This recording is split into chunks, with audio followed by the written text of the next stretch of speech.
Hey everyone, welcome back to another YouTube video, and in this video I'll be showing you guys how to track Temu delivery and get real-time shipping updates. If you're waiting for your order and want to know exactly where it is, Temu makes it easy to stay updated.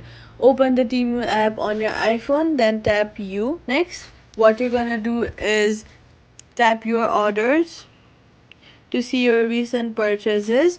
Find the order you want to track and tap track. You see the full shipping timeline, including when the package was shipped, its current location, and estimated delivery date. Tap the shipping updates or enable notifications if available, so Temu can send you real-time alert as your packages move.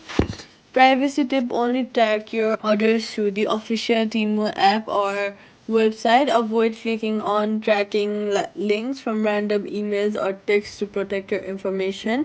Quick fix: if tracking info isn't updating, pull down on the page to refresh or close and reopen the app. If it still does not update after 24 hours, contact Temu's customer support through the help center in the app.